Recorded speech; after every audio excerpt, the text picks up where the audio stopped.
Hi, welcome to the Poultry Keepers Podcast. I'm Rip Stalvey, and together with Mandolin Royal and John Gunnerman, we're your co-hosts for this show, and it's our mission to help you have a happy, healthy, and productive flock.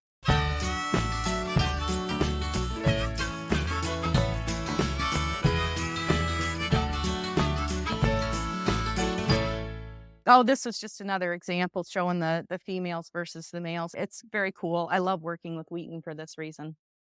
And it's such a pretty color when it's right, too. It is. And they all get along in the brooder for I don't really know what's normal because this is my breed. And you don't get a long time. You get a good time in the brooder because they're just so personable and they want to be interacting all the time.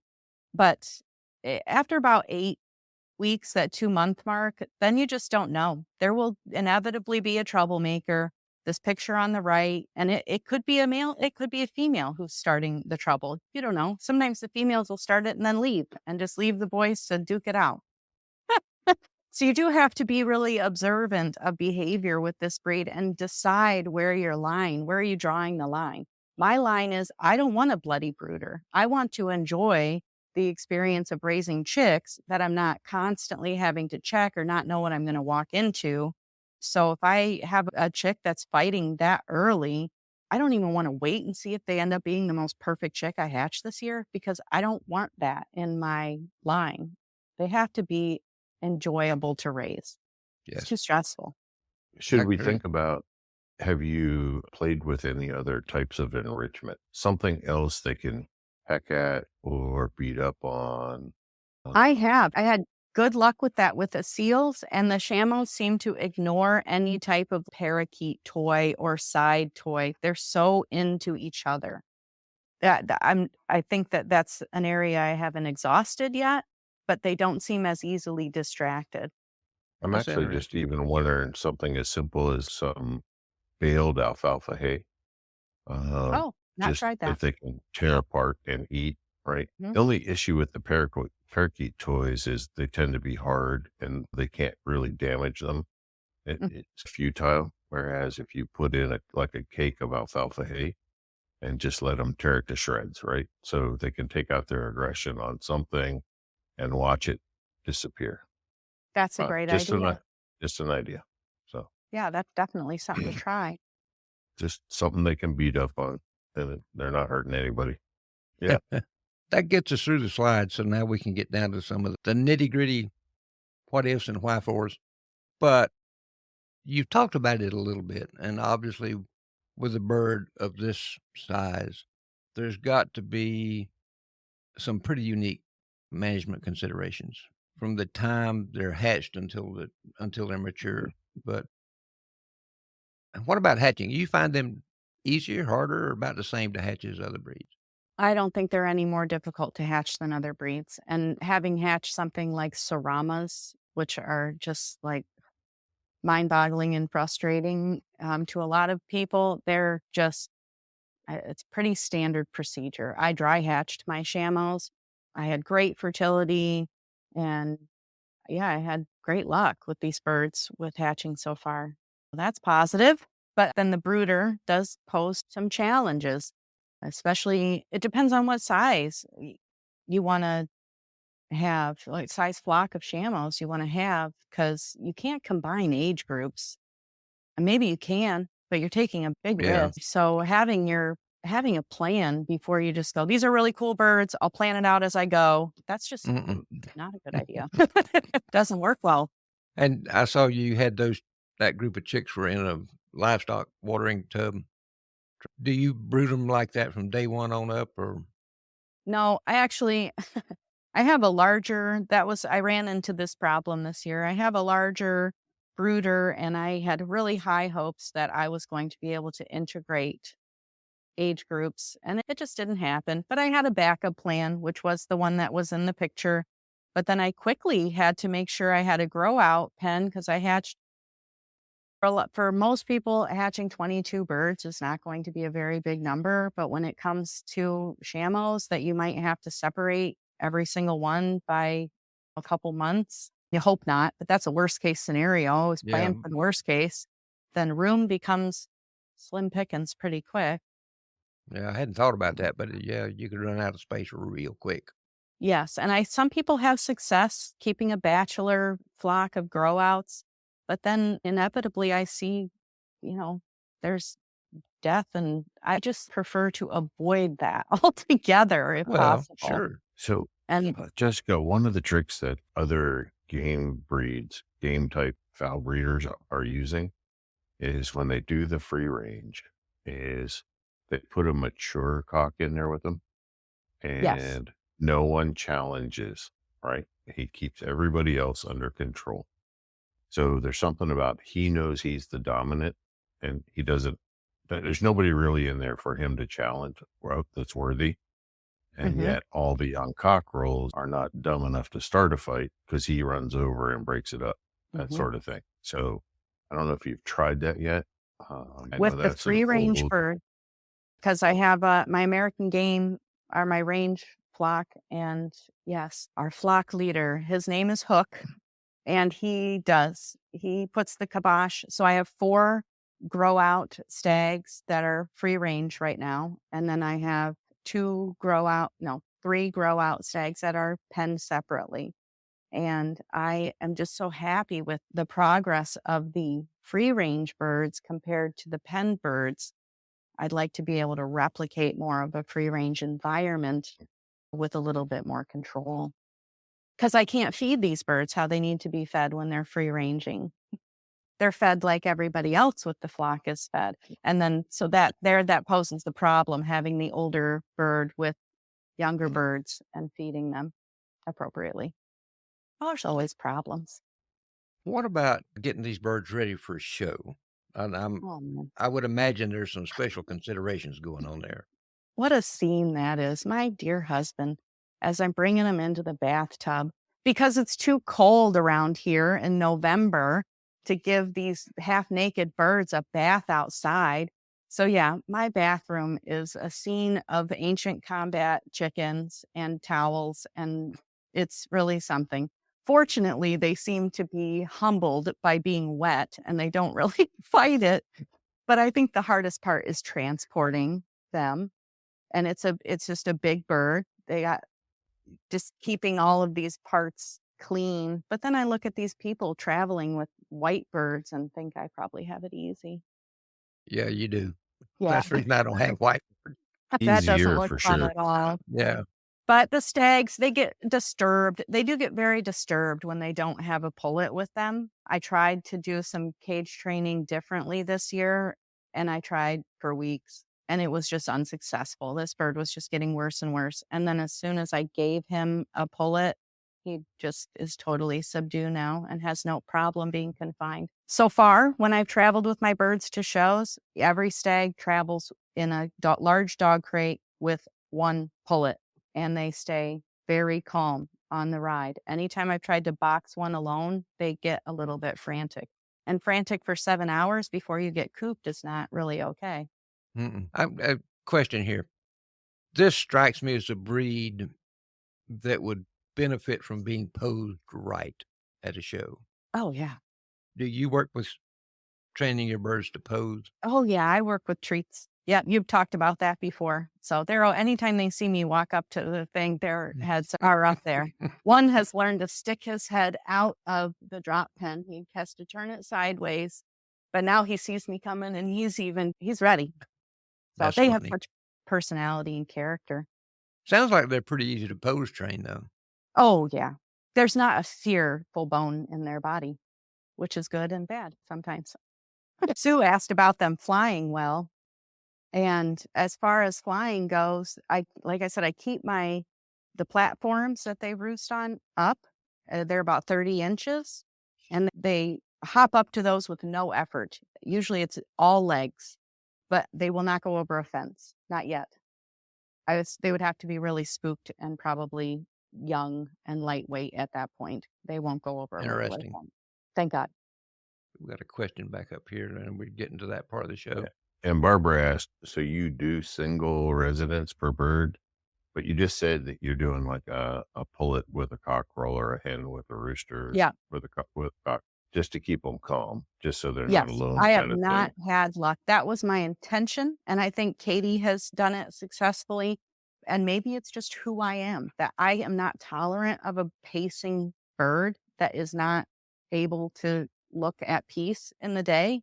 It bothers me. If all they can do is take a second to rapidly eat and then pace a fence, it just doesn't seem like the right way for Yeah. them to live. Well, yeah, Yeah, their gameness. So if they see another bird and another nearby, they're going to pace, whether it's a hen who's walking around outside or whether it's a rooster 3 doors down. Yeah. And pretty much all the game breeds I've watched, and that's just their behavior. And mhm. they don't really calm down. They're just high strung. On this note, Rip, I have a question for you. As a judge, Hmm. I've done this. I don't know if I was supposed to do this, but I did it anyway. If you walk up and your coop cards are in such a way, but you're all in a row because I have one breed, can I decide where my birds go in that row? Or do they have to stay the way the cards are laid out? They're laid out by, of course, breed and then variety and then sex. You'll have all the cock birds here, maybe 3 or 4, and then maybe 2 or 3 hens, and then maybe 3 or 4 cockerels and 5 pullets. They can go anywhere they want to in that or anywhere In you that wanna put them. small range. And yeah, you can't put like a hen in the middle of a cockbird group. Okay. That's something to think about for planning for future shows, because to keep one of these birds calm, and again, they can uproot this coop from the table Mhm. very easily. I put them by whoever their pen mate is, and then they're okay with that. But if I choose to bring more birds, that's going to add more complications to my methods. Yeah. I want to Mm. see them uproot the pen and be loose on the Oh, floor. I want to see oh that. God. So They if can they only break be loose, they outdone can by a do it. guinea loose on the floor, right? That's my favorite. Guinea on the loose. Let's wave goodbye. Goodbye. Adios. Susan asked about your nutritional part of it, and I don't have your feeds memorized. Jessica, do you want to talk about the program that we've put together for bringing them up through? I don't have everything memorized either, but I did fortunately write down a couple of key notes, which was number one, that they need an animal protein. And you had suggested a fish meal or wild caught crab meal, something that mimics what their protein source would have been in the wild. And they're large birds. So vegetarian diet, probably not going to be successful. We had gone over a couple of myths. A lot of people supplement with cat food or think that you need a higher calcium because they have a faster bone growth. Or some people think that you need to keep an extremely low protein for a chick so they grow slower and they don't grow too fast. None of these things I've learned have any scientific basis whatsoever. We had a 23% starter for protein and a 21% grower with lysine at 1.25%, I think, and methionine at 0.5% or above. Yeah, should have been like 0.52, 0.53, I think. I That's think what it I was was. 0.55% is what you had Yeah. my particular grower at. So, Do you remember what the you know, calcium level was? I I don't. I think I did. I think I did want your calcium at. So any other random chick like you would buy at Tractor Supply, I would be happy with 0.85 calcium.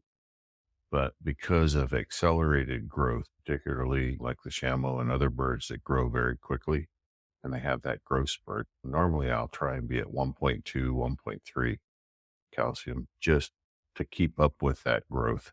So that was one of the considerations that I'm sure I would have factored in. So now I'm curious. I'll look at that in the morning when I get to the office. Now, But you something haven't had else, any issue. no.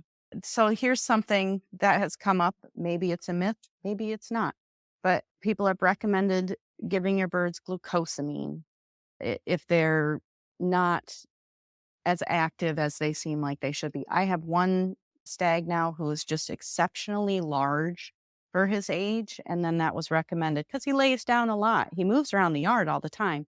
But if he's going to graze or do whatever he's doing it on the ground. And he's been like this for a couple of months now. And How old is he? he was hatched, I think March 10th, something like that. I have seen similar things with my reds. A lot of times they'll hit a certain point in their development, and when they eat, they're plop down on the ground and just hogging the feed trough. I refer to them as my little red feeder pigs at that stage. Well, yes, for me, it just looks like he's lazy because his Yeah. health seems perfectly fine in every way. And he will happily run if he sees me with the feed bin. You're not okay. No discoloration, no swelling of the hock. No. Right. That's Nope. okay. And when he sits in a normal sitting posture, not like all He's the not way just back resting. on his butt. So He's he not goes all sitting the way all the down. way back. No, what I mean He's is not I just don't. on his shanks. Yeah, but if he's on his butt and his feet are actually coming forward out the front No, of his not like body. that at all. Okay. Mm-mm. I'm just worried about viral arthritis. So that's where we want to be careful of them eating anything off the ground because they can pick that up and it's a bacteria that'll lodge in the hock joint and it slowly deteriorates the metatarsal tendon. So that's why I How do asked. they pick So that up? it's actually the bacteria is in the soil. So, Okay. when people tell me they're feeding on the ground, I just cringe, right? And I want to cry. And so it's don't do this, people, right? That's people do it anyway. Yeah, spilled feed, eating off the ground, especially if there's a higher moisture content, the bacteria is already living there and they just pick up a little bit of dirt that has the bacteria in it when they're trying to get that lost piece of grain that fell on the ground. And it doesn't take much exposure to it. Once it gets in the system, it just starts growing but the body pushes it off and I can send you a link to it, but it loads up in the hock joint where it goes from feather to scales right there in that Wow. knee joint, so to speak. Hmm. And eventually it makes them immobile. Then the only other attribute, but you're saying this is only one. So watch, Mhm. does he high step? When you see a bird that really exaggeratedly takes a step, leg comes way up high, straightens it out, comes down like a soldier marching, okay, is the best way to say it. And that would be more of a sign of gout. Okay. So, Nope. And I know what you're talking about. He paddles. He does look very strange when he runs. He paddles like this when he right, runs, but he might okay. just be very gangly and awkward. But I might Yeah, also be undereducated. I'm just checking. And But seeing I how would, if people you get seem a to like chance, to feed their birds on the ground.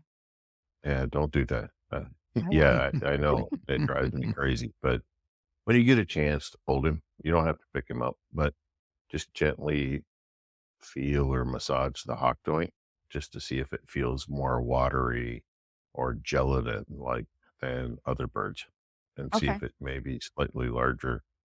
You can also check to see if it feels feverish or hot. That would be another sign. Just Is sorry, I didn't mean to glucosamine get safe for birds? it is. Glucosamine safe for everything. And people are thinking that it's going to help the joint. But in your diets, because we've addressed the appropriate level of fat, I'm not worried about it. And all the components are there for good cartilage, good joint lubrication. If somebody was feeding a deficient feed, they would see a response from the glucosamine. But Mm-hmm.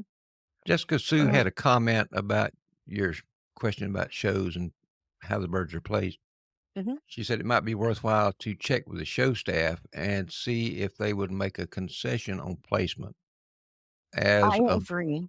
As a former show secretary, I would probably be amenable to that. I just had to make sure, and you might have to do it as a follow-up to let the judge know what's going on and why it was done that way. It would be interesting to see how it was received because change is not always received well, but it's worth trying. If you don't know, you don't ever change anything if you don't ask. This is true. I'm not asking for a turkey cage, just asking to put them a little different. Turkey cage would be nice though. Oh, Laura Elwood wants to know, do you have any secrets to share about bathing your birds? No, I'm fascinated to read other people's secrets to bathing their birds. Again, I have a hard feathered breed, so it's pretty straightforward. I don't have to worry about blowing out down and getting things to lay right, and it's going to lay the way it lays. I just got to make sure they're fed properly so they shine and that they're housed properly so they're not all broken and frayed. And then I use just a nice, high quality, natural shampoo, conditioner for dogs, and it works for me. Matt Lamont wrote an article. I don't know if I have it or not, but it was a good article on showing and conditioning hard feathered breeds. Mm. If I can Well, find it, I'll send it to you. yeah, please do. It's poses its own unique problems. Okay, let's see. We don't have, I think that gets all of our questions. They're quite enjoyable to prepare for a show because as long as you get them, if they're conditioned properly from the beginning, they're just going to wow people anyway. Like Oh, you really yeah. can't mess it up at the bathing part. How could you not look at one of those shamos and not go, wow, Right. it's a bird? Yes. And I more It just, so learn along the way that taking them from home and then the change in environment at the show and how other birds might be stressing them out or how they behave there, that's where all of the problems happen and make them look different. Are they confident? Will they stand up? Are they going to wreck their comb on the cage bars? It all happens in the final hour. another question for you. Let's say old Rip's decided he wants shamos, Mm. and old Rip doesn't know doodly squat about shamos other than what he's read in the standard. Mm-hmm. But what are some good resources people could refer to out there? Maybe some Hmm. books, Oh, yeah. websites, social media groups? This is a book that anybody even interested, whether you think you're going to get them or not, it's just a really cool book to learn about a totally different side of breeds. What's the title of that? It's It's got, called Oriental Game Fowl and it's horse schmud. oh, yeah. Yep. It's an excellent book. It's not a very easy book to find. It's not a very cheap book, but it's got a lot of great, wow, this is just not as easy as it seems like it should be. Got a lot of great photos in it. You'll see there's different sized shamos that aren't in our standard, but they are in the Japanese standard. There's small, medium, and large shamos, but it dives into more of the details, coloring, all of this type of stuff, and the history of Japanese poultry. It's a great book. I loved this one. There's also, this is the official shamo lady, Julia Keeling. She's passionate about the bird. And she did a lot of research on the bird. This book was disappointing in regards to giving me information that would help me on my journey. However, it documents some really cool art and history about the shamo. If you want to nerd out in that way, this is a cool book, but it's not a lot about husbandry or anything like that. So, and it's also really Cool. expensive. So if you're dividing your money, go with the Oriental Game Fowl book. And then Livestock Conservancy, they asked me to participate in a DNA study on inherently aggressive birds. So I drew some blood from my birds and sent it in for that, if something interesting. And I'm going to help out with the census. Oriental game community it's hard to break into. There's a little bit of like secrecy and things for some reason. Is there a website for that? I know Yep. you have a game fowl website, but Yep. I started the Gamefowl Conservation.org website just because I wanted to compile information. Facebook's not accessible to everyone. There's a million groups out there. You can't track them all. So I did that and I started a Facebook group under the same name, Gamefowl Conservation Network. And if you look up Oriental Game Fowl in groups on Facebook, you'll find a lot of groups. A lot of it is just people showing off their birds. It's not a lot of learning. There's not a Poultry Keepers 360 for game fowl. you ought to work on that now. Yeah, really. I saw somebody post today in the group that they had found like the Holy Grail or whatever they said. Yeah, I saw that. It is like that, though. You're like, oh my gosh, it's a group that actually is not judgmental, relies on factual information, and people have goals and purpose. And that's really, you want a community that has similar goals and purpose. Absolutely. And folks, her website and Facebook group are both excellent. Thank you. If you have any interest at all whatsoever, you need to go check them both out. It's really good. I just highly recommend anybody interested in the breed, just talk to as many people as you can. Everyone's going to have different experiences with the breed. They keep them a little bit differently. So don't just go based off of what one person said. Try and talk to as many people as you can before you dive in. Shaggy wants to know if you do table training. Once again, I'm picturing them on a table with me right now. I do not, just because of how they are. Everything I do, grooming, all of this stuff I do on the ground because I want to be able to stand up and be farther away from their face. Makes sense. Yeah. Is there anything else you want to add about Shamos tonight? As soon as we get off of this video, I will have half a dozen things. I thought I was the only one that did that. Now, come on, No. Jessica. I asked you pre-show, so if somebody listening or watches the show later, and let's say they reach out to you and they want a pair or a trio, what should they expect to pay for a good quality, good breed, good breeding pair of Shamos? It's not an inexpensive bird, and you do have to be extremely cautious because there's a lot of mixed birds out there, and you'll be forever trying to get your bird close to something you could go and exhibit with. So I would say not to, if you can help it, going to shows, going somewhere like the National where there might be enough of a pool of people you can see them in person, that would be definitely preferred. And you could expect to pay upwards of $350 for a pair for sure.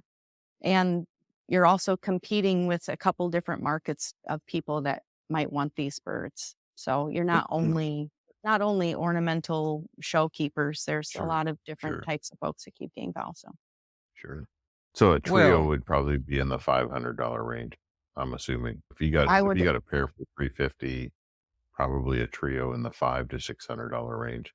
yeah, for a which does good- seem for a good trio. extreme. But yeah, if you want to start with really nice birds, I don't think that is Well, extreme. you're saying that a lot of folks would have an apoplectic seizure over that price. But when you stop and think about it, the rarity of the breed, Mhm. the quality of your birds, and just all the management and difficulties that goes into trying to raise those things, I wouldn't want to think that I could go out and get 2 dozen hatching eggs and raise birds for that amount.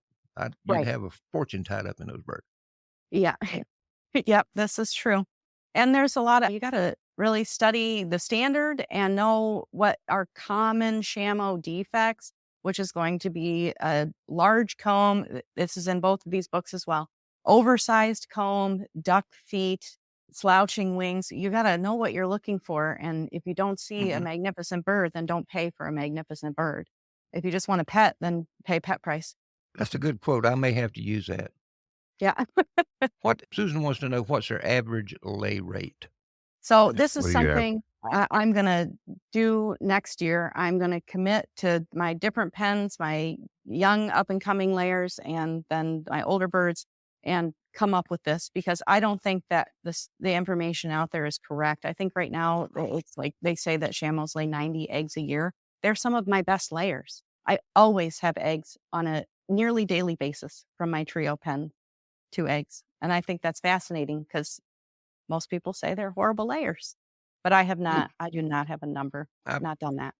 I would have thought it would have been closer to that 90 egg range. But No. I think that's spectacular that you're But- able to do that. But we'll see what winter brings this year. They start laying. They should have started in April, May, like everybody else, right? With the longer That's right. days. You're already May, June, July. You're already 6 months in. So that's 100. And everybody's molted already. All the Shamo Yeah. pens have molted. And you're still getting eggs, even though they're molted. Yes. Yeah, Persistent little things, aren't they? they are. And double yolkers all the time. It's Jeff's fault. It's the feed. Yeah. They're magical Shamos. We don't want double yolkers, so maybe we're overfeeding the adults. but, Overfeeding. I wonder if we may have to cut back. I don't know how much you're giving them, but we probably should have that discussion as well. On the feed formulas that I've made for you, like the adult breeders, I don't know, but you probably can do with about 3 or 4 ounces per bird. Don't overfeed them. But they're hungry. That would explain your double yolkers, even though their size.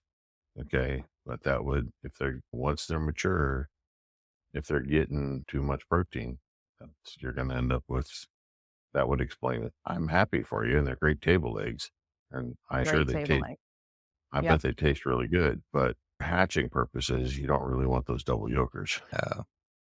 Yep, something to Yep. pursue. Every There time I you listen go. to a podcast, every time I learn something new and I think, "Wow, gosh, there's more. I need another spreadsheet. I need another spreadsheet." We'll hone it in though. Bless your heart. Jessica, I really appreciate you agreeing to come spend an hour with us tonight. That's great. It was not only a fun show, it was a very educational show. It was And great. I just loved it. We'll Thank have you. to do Thanks for this again having me. sometime after you Yeah. get your grant and all that, and we can learn more Oh, stuff. fingers crossed. I'll Well, start good the luck with that. spreadsheets and then I'll have more details to share. Sounds Well, good. folks, thank you for joining us this evening. Be sure and join us in 2 weeks. Our very own Sue Dobson is going to be with us, and Cool. she's going to bring her breeding partner. They work together on crevecoeurs, and Oh, she's going to cool. be talking about those big, black, beautiful crested fowl.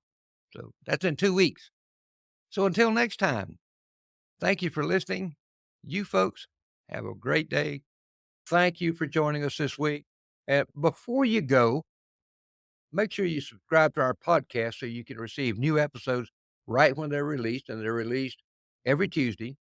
And if you're enjoying this podcast, we'd like to ask you to drop us an email at poultrykeeperspodcast@gmail.com and share your thoughts about the show. Thank you again for joining us for this episode of the Poultry Keepers Podcast. We'll see you next week.